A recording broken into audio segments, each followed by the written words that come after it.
Commander Teo stood in the observation chamber of the Viridian Collective Station, looking at the blue planet below through a massive window.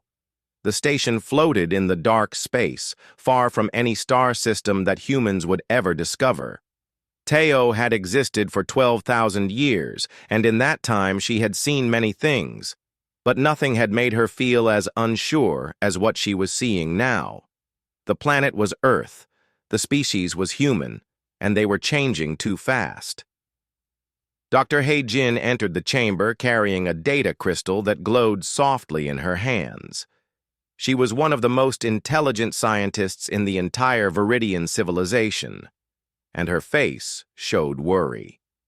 She had been studying the humans for the past 5 years, watching them grow, watching them build, watching them think. Now she had information that could not be ignored. "Commander, you must see this," He-Jin said, moving to the main display screen. The crystal sent information into the air, and images began to appear. Graphs, numbers, pictures of human cities, pictures of their inventions. "The acceleration is beyond what we calculated. It is beyond what should be possible." Teo moved closer to the display. She was tall, with skin that shimmered like silver in the light. Her eyes were large and dark, and they saw everything. "Show me the timeline," she said quietly. He-Jin touched the crystal again. The display changed. It showed 3,000 years of human history compressed into just a few moments. In the early years, humans had lived in caves and small villages. They had used simple tools and animals to help them work. This part was slow, very slow. It took 1,000 years for humans to move from caves to simple farming. It took another 1,000 years to build the first cities. But then something changed. In the last 200 years, everything moved faster. Humans invented machines that moved without horses. They created ways to talk to each other across vast distances. They built weapons that could destroy entire cities. They went to the moon. They created thinking machines. And most recently, they had made nuclear power and were now building something called fusion reactors. The speed of change was not like a straight line. It was like a curve that kept climbing higher and higher. Each invention made it easier to invent the next thing. Each discovery led to more discoveries. "It should not be possible," He-Jin said. Her voice was filled with something that might have been fear. "Commander, by our calculations, they should be at the level of developing simple electricity. Instead, they are building quantum computers and talking about leaving their planet." Teo watched the displays change and shift. She thought about what she was seeing. The Viridian Collective had spent 50,000 years reaching their current level of technology and knowledge. Humans had done it in just 200. It was like watching a child learn to walk, and then suddenly that child was running faster than the fastest athlete. "What does the council say?" Teo asked. "I have not yet told them," He-Jin replied. "I wanted to tell you first. I was hoping you would help me understand it before I presented this information to the council. Some of them will want to act quickly. Some of them will be afraid." Teo nodded slowly. She knew that He-Jin was right. The Council of Ancients did not like surprises. They did not like threats. And they certainly did not like young species that seemed to be becoming strong too fast. Within the hour, Teo had called for a special meeting of the council. The chamber where they met was vast and beautiful, with walls that showed the history of the Viridian people. Ancient Viridians had fought wars across many star systems, but those days were long gone. Now, the Viridians were peaceful. They simply watched and waited and kept their knowledge to themselves. The council members began to arrive. Kyusu came first. He was older than even Teo, and he had seen many civilizations rise and fall. His skin was darker than most Viridians, and his eyes held wisdom and suspicion in equal measure. He looked at Teo and raised his eyebrow slightly, asking what this was about. "We have a problem," Teo said. A species on a planet called Earth is evolving too fast. Their technological progress cannot be explained, and soon they will be powerful enough to become dangerous. Kyushu listened as Hai-Jin showed the same graphs and timelines to the council. As the information appeared before them, reactions began to show. Some council members seemed interested, others seemed worried, but Kyushu's face became darker and more serious with each passing moment. "This is a threat," Kyushu said when Hai-Jin finished. His voice was deep and certain. "It is a threat to our civilization and to the peace of this region of space. These humans are not thinking properly. They are not balanced. They create weapons before they create wisdom. This always ends in disaster." "We do not know that yet," Teo said. "We have only been observing them for 3,000 years. We do not know their nature yet. We do not know if they are evil or good." "It does not matter," Kyushu replied. "What matters is that they are becoming powerful, and a powerful species that thinks with emotion rather than reason is always a danger. We should act now, while they are still weak enough to stop." "Stop how?" another council member asked. This was Rion, a younger Viridian who sometimes agreed with Teo. "There are ways," Kyushu said coldly. "We could send a signal to destroy their planet. We could create a plague. We could send machines to crush their cities. There are many ways." Teo felt anger rise inside her. "Those are the ways of our past, Kyushu. We promised that era was finished. We promised we would not play God with younger species." "That promise was made when we did not have to fear them," Kyushu answered. "That promise was made when younger species were no threat. But this species is different. This species is changing too fast. They will be a threat within 100 years, maybe less.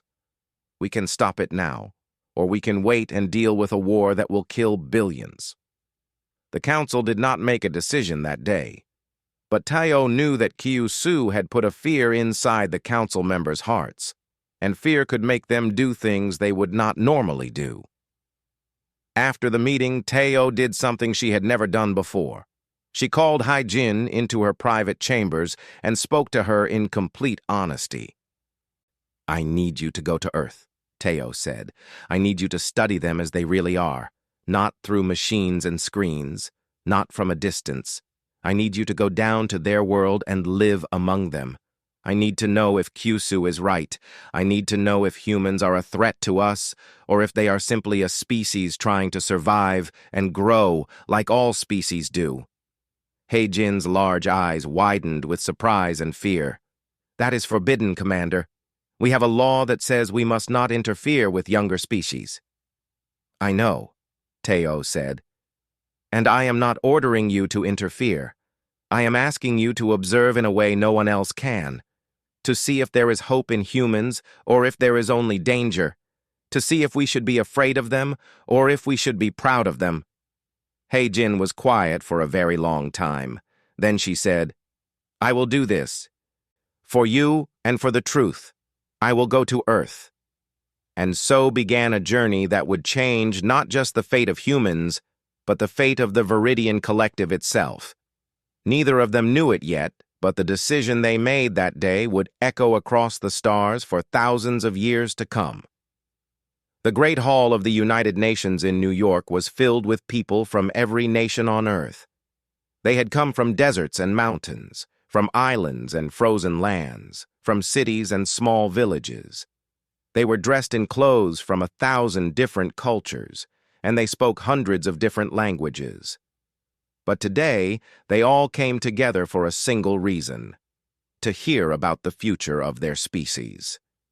Secretary General Minho stood at the center of the stage. He was a man in his middle years with kind eyes and a strong voice. He had worked for peace his entire life, and now he was about to announce something that would change everything. "Today," Minho began, his words translated into every language on Earth, "I stand before you to tell you that humanity has reached a turning point. We have solved the problem of energy. Today, fusion reactors work in every major city around the world. We have unlimited clean power. We have also solved another problem: artificial intelligence that helps us instead of hurting us. These two achievements together mean one thing: we are ready. The crowd was very quiet, waiting to hear what came next. "We are ready to leave Earth," Minho said. "We are ready to become a spacefaring civilization. Within 20 years, humans will live on Mars. Within 30 years, we will have colonies on Europa and the moons of Saturn. Within 50 years, humans will be living throughout this solar system, and from there, we will reach for the stars." The reaction was immediate. People stood up. Some cried, some cheered. Around the world, on screens and in squares and in homes, billions of humans heard these words and felt something change inside them. In the observation chamber of the Viridian Station, Dr. Hai Jin watched the broadcast. She had already arrived on Earth, having used advanced technology to hide her alien nature. To all the humans around her, she was simply another person. Her name was Hai Jin Park, and she was a visiting scientist from South Korea. What she saw in that moment, billions of humans united in hope and excitement, putting aside their differences for a common dream, shook her to her core. Down on Earth, a young engineer named Ji-woo was watching the same broadcast in his research laboratory. Ji-woo was brilliant, and he had spent the last 5 years helping to perfect the fusion reactor design. He had also been part of the team that created the artificial intelligence that would help humans survive in space. When he heard Minho's words, Ji-woo felt something he had never felt before. He felt like he was part of something bigger than himself. He felt like humanity was finally becoming what it was meant to be. Minutes later, Ji-woo received a call. It was the United Nations space program. They wanted him to lead the design of the first Mars colony. They wanted his help to make humanity's dream real. "Yes," Ji-woo said without hesitation. "I will do this." Over the next few days and weeks, the entire world changed. Countries that had fought with each other for centuries began to cooperate.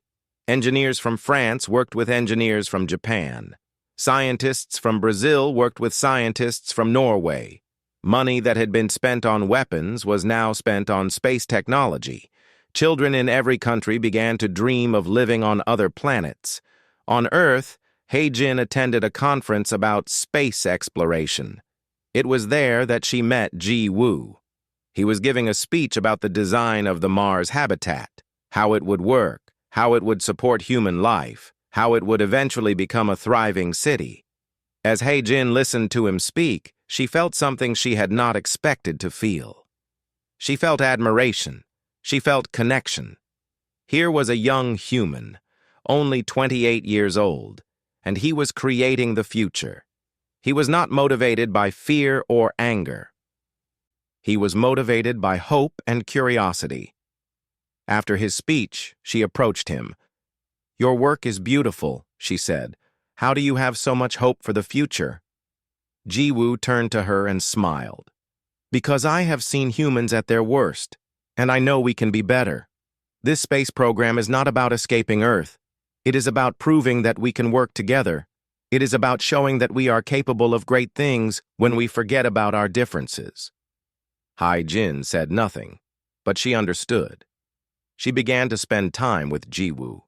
They would talk about science and philosophy. They would walk through parks and talk about what it meant to be alive.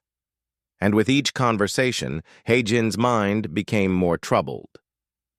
Back at the Viridian Station, she sent her reports to Commander Teo. "The humans are not becoming a threat," she wrote.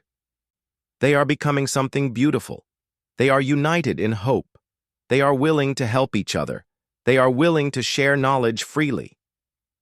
But on the station, the council was having different thoughts. Q-Su had been studying the same information that Hai-jin was sending, but he saw it differently. "This is worse," he told the council. "A divided species fights itself and wastes resources. But a united species with a common purpose is far more dangerous. This unified humanity will grow faster than ever before. They will become a galactic power within centuries. And then they will find us. And they will wonder why we watched them for so long without revealing ourselves. They will see that as a threat. They will strike first, to protect themselves. The council listened. Fear is a powerful thing. And Q-Su knew how to use fear.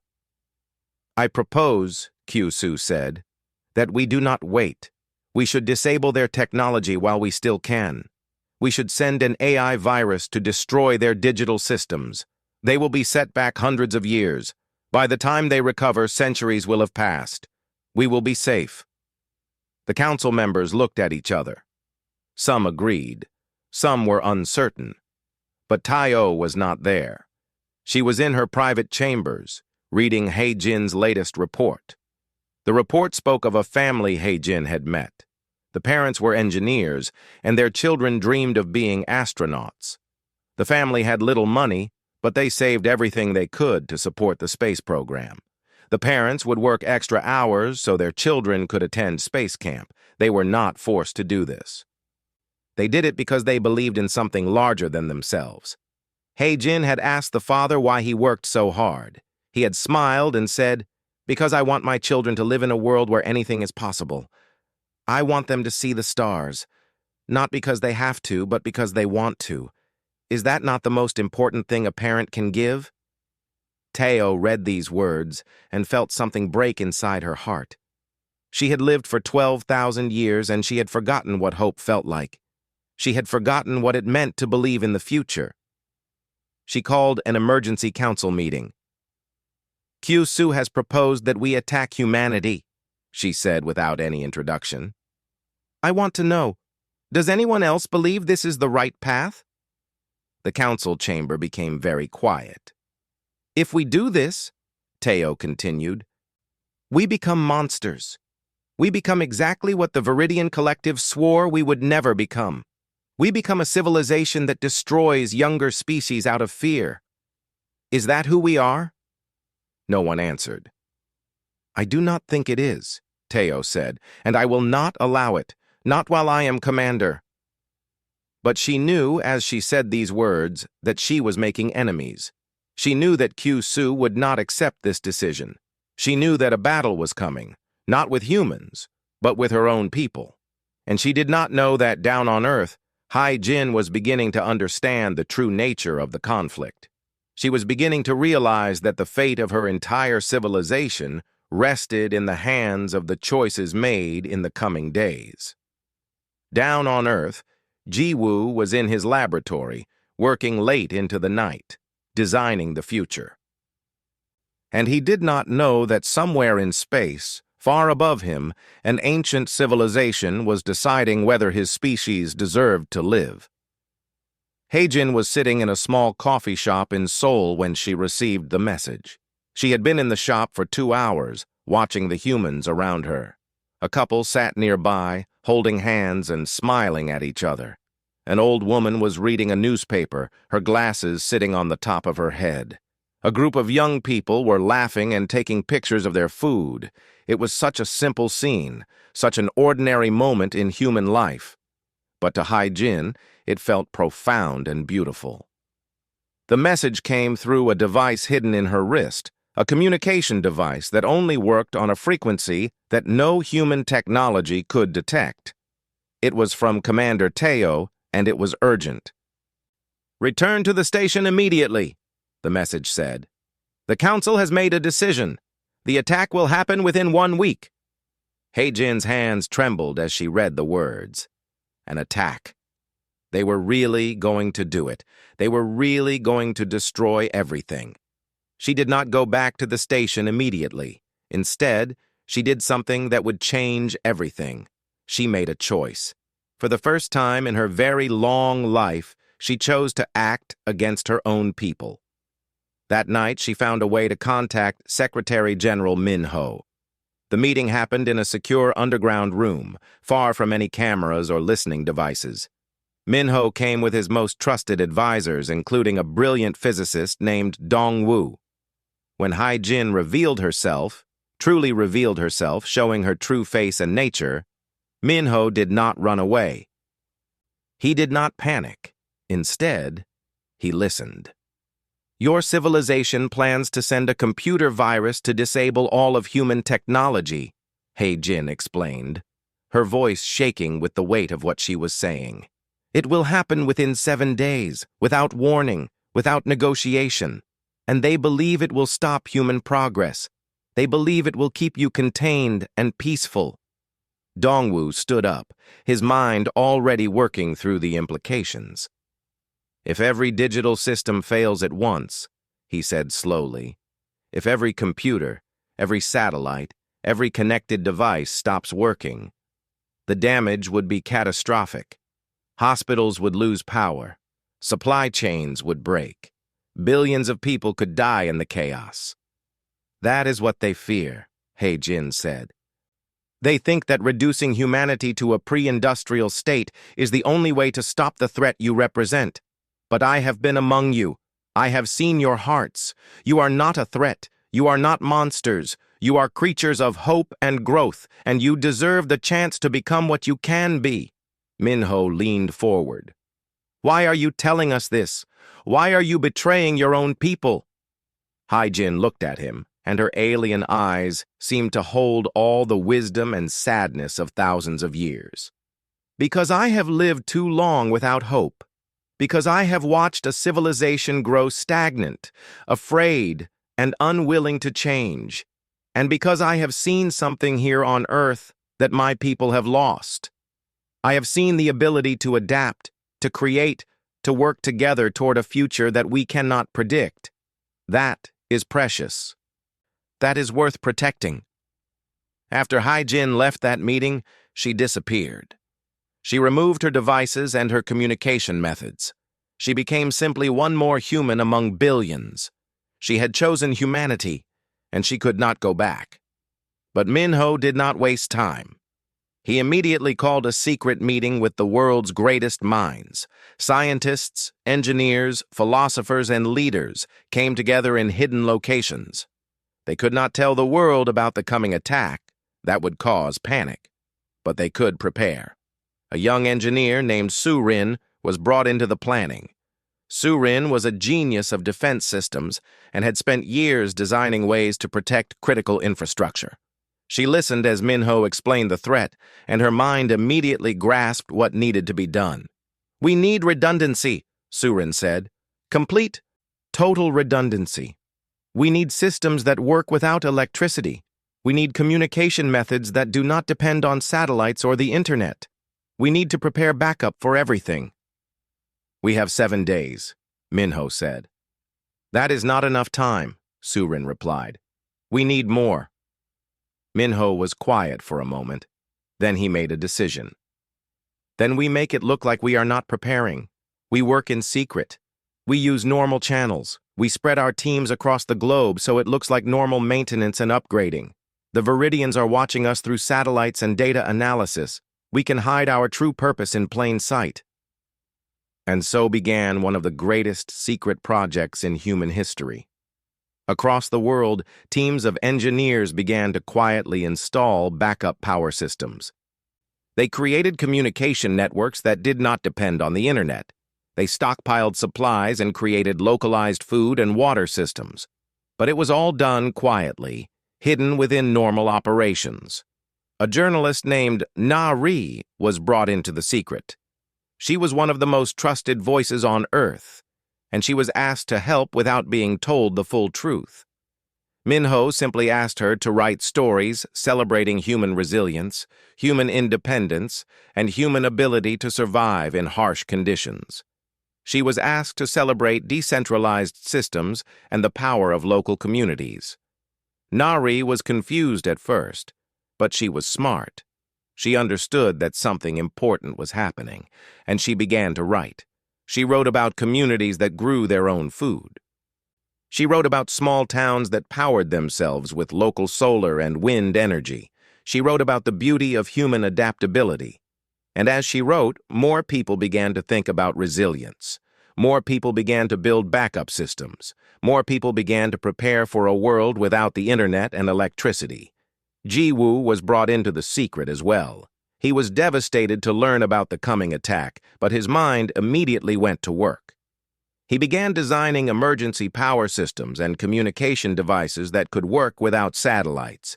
He was given unlimited resources and unlimited time, or so he thought.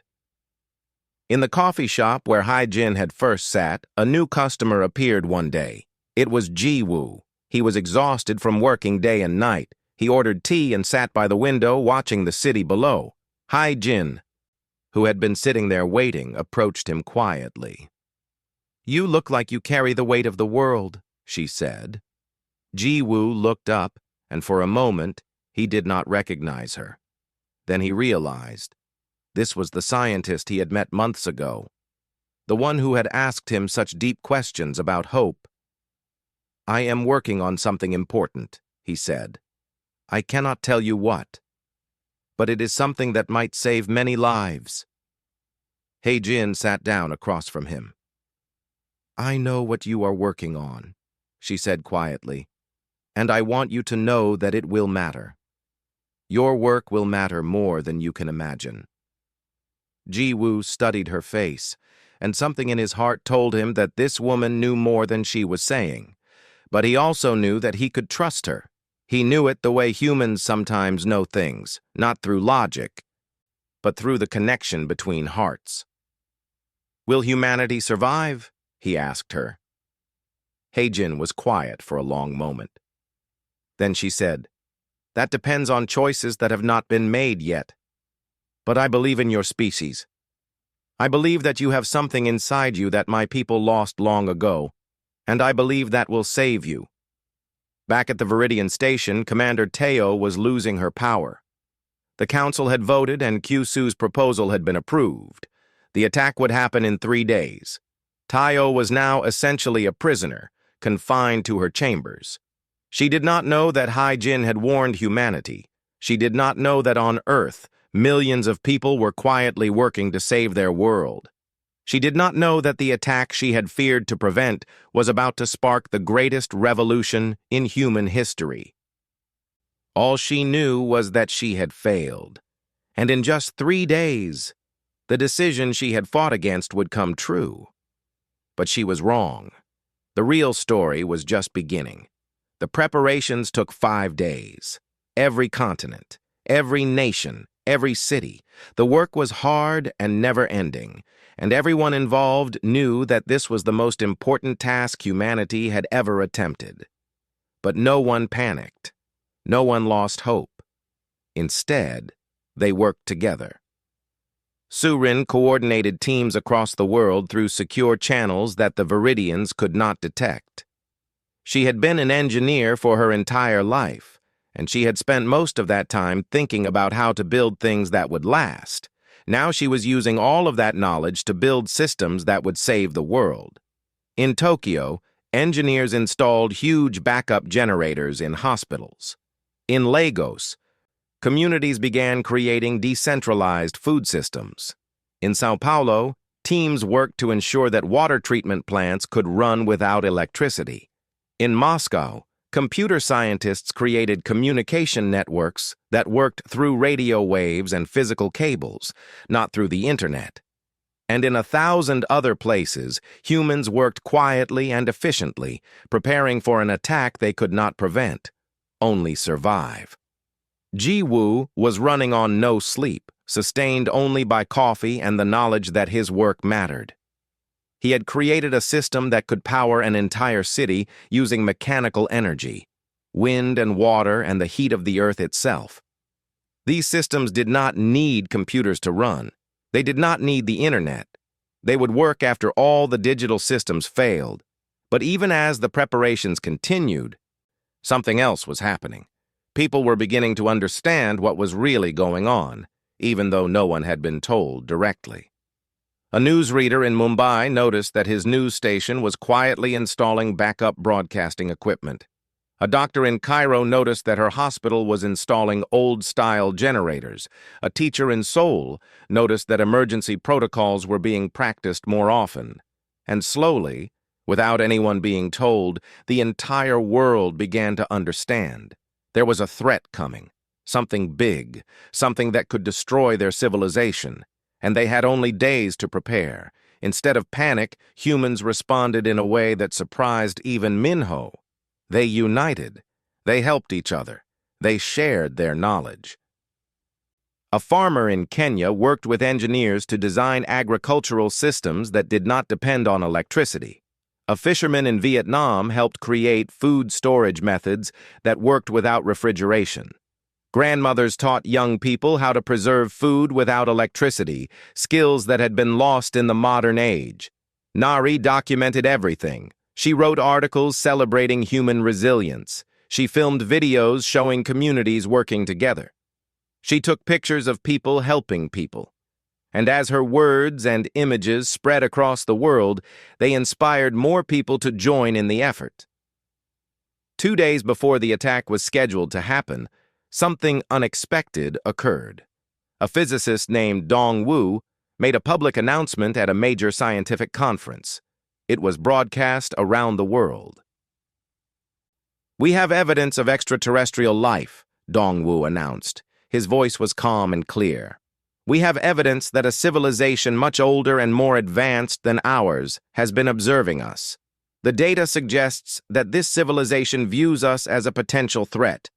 We do not know their intentions, but we know that we must be prepared for contact, peaceful or otherwise." The reaction was immediate and enormous. Every news station in the world covered the story. Every government called emergency meetings. The United Nations established a new commission for First Contact Protocol. Scientists around the world began working on ways to communicate peacefully with an alien civilization. But here is what made this moment important. Humanity did not panic. There was fear, yes. There was uncertainty, yes. But there was also a strange kind of calm. The people of Earth had been preparing for something big without knowing what it was, and now they knew, and they were ready. At the Viridian station, Caillou Su watched this broadcast with satisfaction. "Perfect," he said. "They know we are coming. This will increase their chaos. This will make the virus more effective. They will tear each other apart in fear." But Commander Tayo, watching from her restricted chambers, felt something different. She felt hope, because she had studied humans through He-Jin's observations. She knew that humans did not panic in the way that the Viridians assumed. Humans united in the face of danger. Humans worked together when they understood the stakes.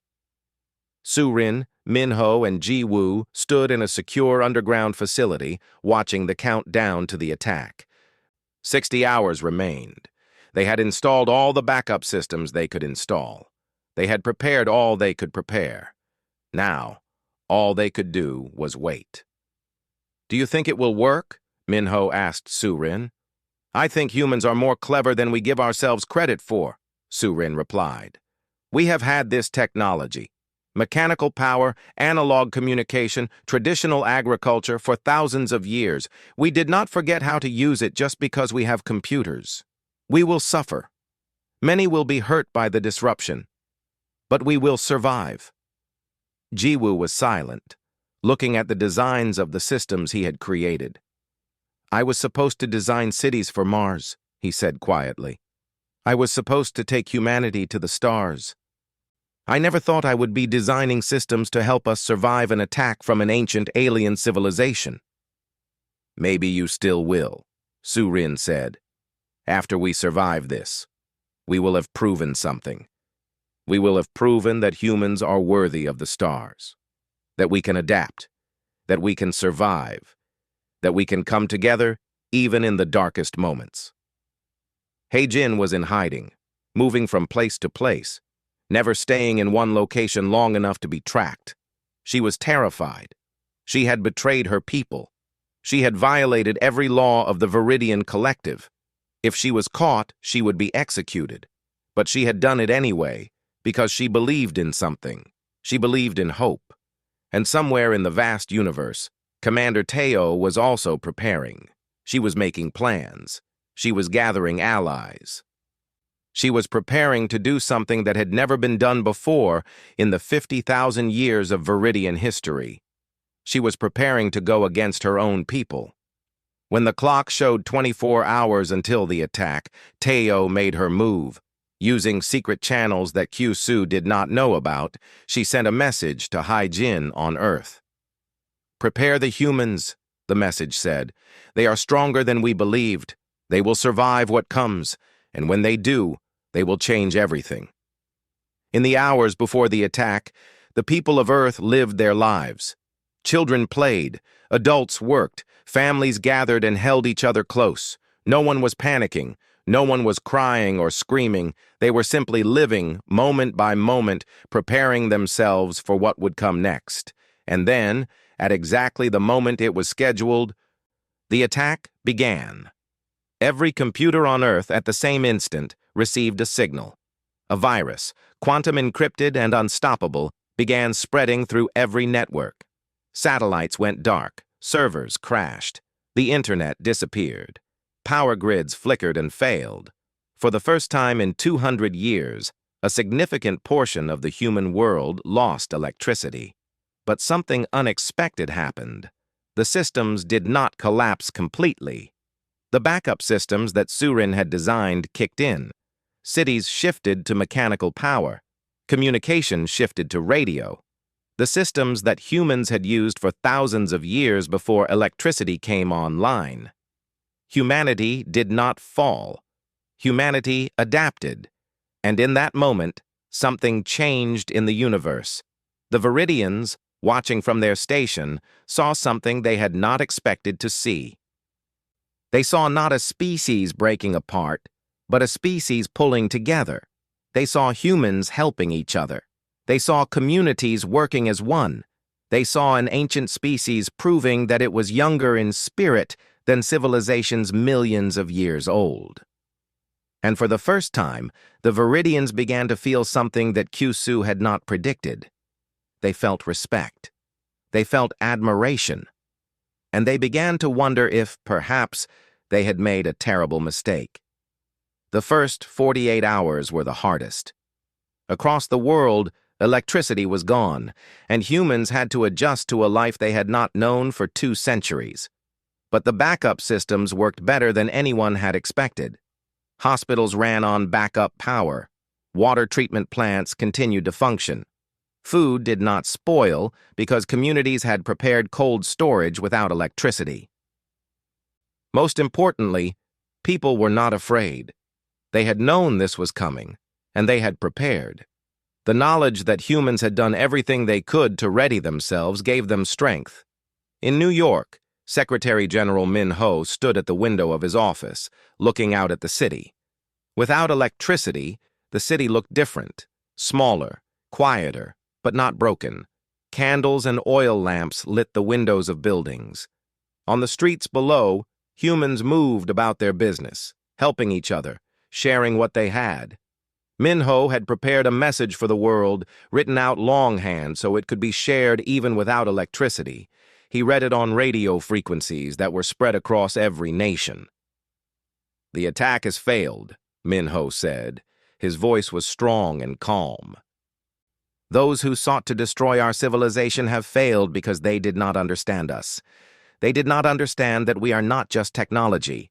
We are not just electricity and computers and satellites. We are people, and people survive. People adapt. People help each other. We are going to survive this not because we are powerful, but because we are human." At that moment, every radio on Earth carried that message. In homes and cars, in shelters and hospitals, in farms and cities, humans heard their leader speak, and they understood that they would be okay. But Min Ho knew that this was only the first part of the struggle. The attack had been repelled. But the threat remained. The Viridians were still out there, and they had already demonstrated that they wanted humans destroyed. He called Ji-Woo, Surin, and Dong-Woo back to the underground facility. "We need to strike back," Min Ho said. Not with weapons. We do not have weapons that could reach the stars. But we can send a message. We can send information about the Viridians to the galaxy. We can broadcast the truth about what they tried to do, and we can force them to respond. Jiwoo had an idea. He had been working on a communications system that could reach far into space, a system that used powerful radio transmitters to send messages across the stars. It was a system that the Viridians thought had been destroyed in the attack because it was not connected to the internet. But Jiwoo had built it to work without the internet, and it still functioned. "Give me 24 hours, Jiwoo said. I can modify it to send a message to the Viridian homeworld. I can tell them everything." "Everything?" Minho asked. "Everything," Jiwoo confirmed. "I can tell them about the attack. I can tell them about how we survived. I can tell them about Hai-Jin. And I can tell them about the choice they made. I can make sure that every civilization that can hear the signal knows what the Viridians tried to do." The message was prepared.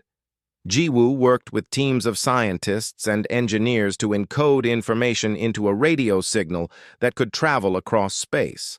The message contained everything: history of the attack, evidence of the Viridian involvement, and most importantly, a message from humanity. "We do not come to you as conquerors," the message said. "We come to you as a species that has been tested and has survived. We ask you to reconsider. We ask you to see us not as a threat, but as a young civilization that deserves the chance to grow. And we ask you to look inside your own civilization and ask yourselves, what kind of people do you want to be?" When the signal was ready, Jiwoo launched it into space from the most powerful transmitter on Earth.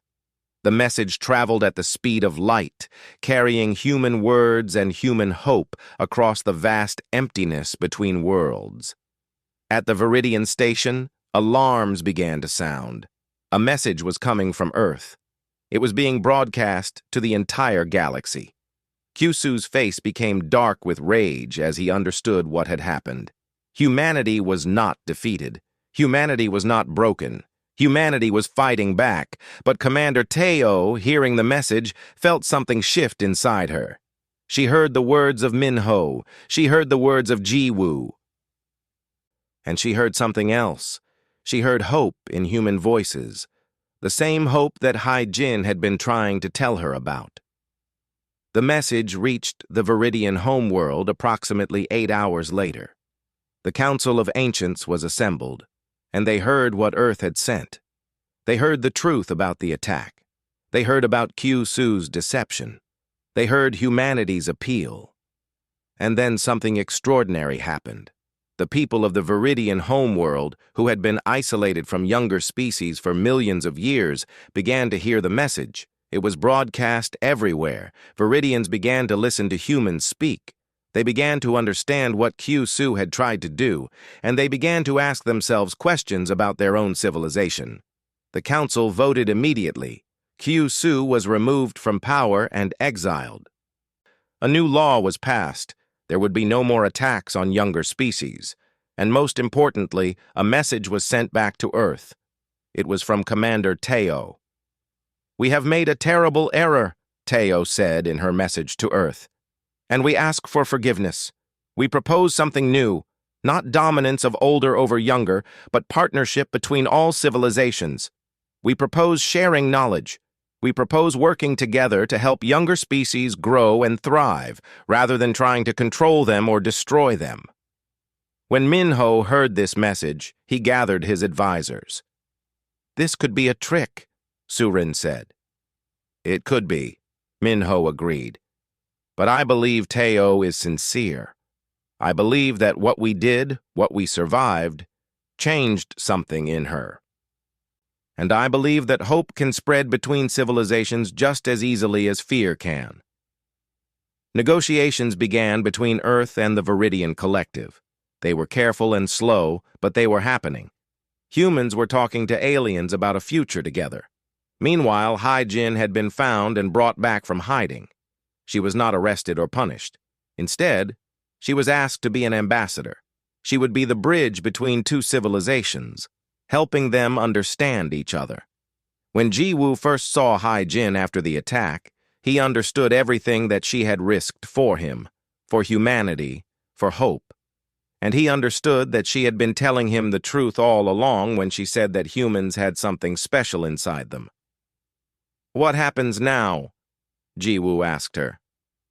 "Now," Hai-Jin replied, "we move forward. Your species will colonize other worlds. Your species will reach the stars. And when you do, you will meet other civilizations.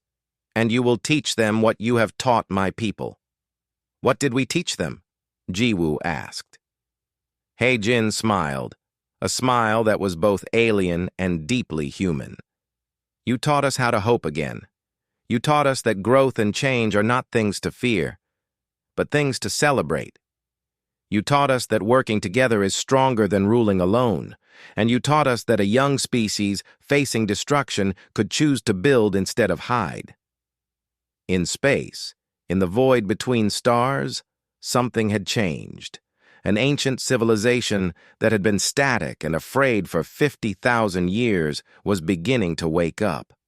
And a young civilization, just beginning to reach for the stars, had proven that it had something that age and technology alone could never achieve: the ability to inspire hope in others.